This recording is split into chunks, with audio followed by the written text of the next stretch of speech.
Apakah Anda pernah stres? Mungkin pertanyaan itu kurang tepat, karena semua orang pasti pernah stres. Namun jika pertanyaannya, apakah Anda sering mengalami stres? Setiap waktu, setiap hari, atau bahkan berminggu-minggu? Ataukah stres gampang menyerang dan mudah masuk pada Anda, lalu mengganggu kehidupan Anda? Mungkin jawaban orang akan berbeda-beda. Stres secara alami bisa didapatkan setiap orang, setiap saat, dan itu ada manfaatnya, karena dapat membantu diri kita lebih tangguh, meningkatkan konsentrasi, energi tubuh meningkat, berpikir lebih tajam, sigap dengan apa yang terjadi. Hal itu sebenarnya membantu juga untuk meraih kesuksesan. Namun yang menjadi masalah, jika stresnya berkepanjangan, selalu stres, bahkan berminggu-minggu tidak hilang-hilang. Disinilah dampak buruk mulai dialami.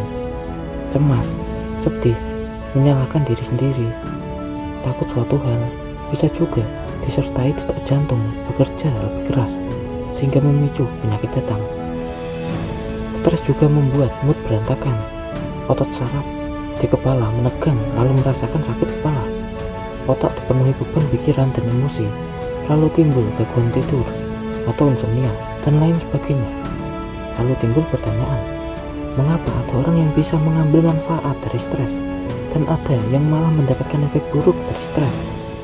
Hal itu terjadi tergantung bagaimana kita menyikapi stres tersebut.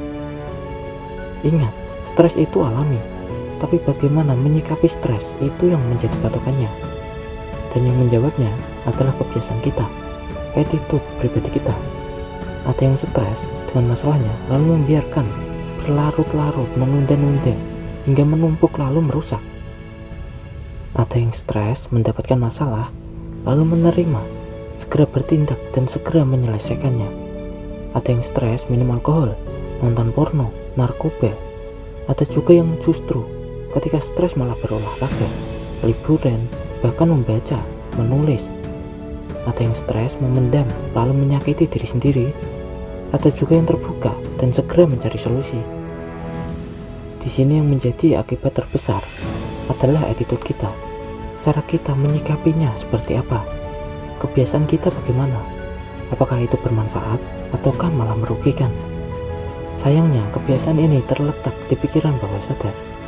Jika pikiran bawah sadar menanggapi stres dengan perilaku yang merugikan, maka akan terus perilaku itu dilakukannya. Segera ubah kebiasaan yang buruk menjadi kebiasaan baik mulai dari sekarang. Masa lalu Anda sudah berlalu. Anda harus peduli dengan diri Anda yang sekarang dan masa depan Anda yang akan datang. Jika Anda sedang stres, itu hal yang wajar. Stres itu alami, tapi bagaimana menyikapi stres itulah yang penting.